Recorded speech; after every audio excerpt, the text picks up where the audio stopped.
I like to put myself in situations that make me horribly uncomfortable, so bear with me. This first one's Thrifted Childhood.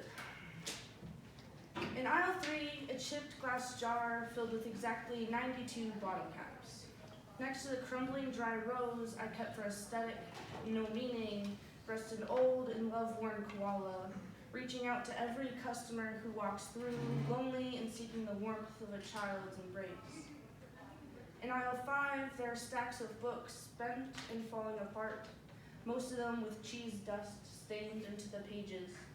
And in the crate next to the register, there are piles of pens, most of them empty and broken. And if you look on the shelf with the geodes or other cool colored or odd-shaped rocks, you'll come across my heart somewhere there too.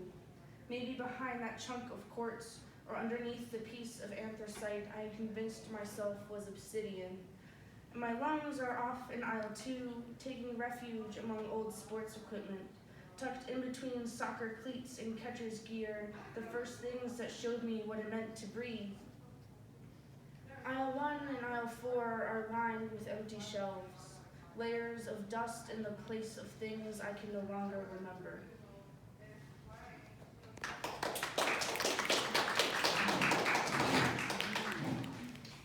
I called this one Redwoods. The thing we have to remind ourselves is that all beautiful things come with time. The Alps, sprawling across Europe, did not swell 14,000 feet out of the crust in the span of sunrise to sunset. Mammoth Cave was not carved out of this earth by the gods in just one sitting. The Grand Canyon boasts a mile-deep gorge where millions of years ago a plateau once stood. And if redwoods do not grow instantly, then why do we still expect ourselves to do the same?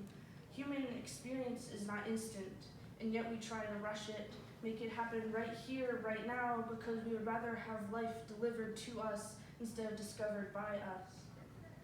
I shouldn't be afraid if it takes a long time to grow. It just means I will be all the taller and all the more magnificent for it. Even redwoods begin as saplings.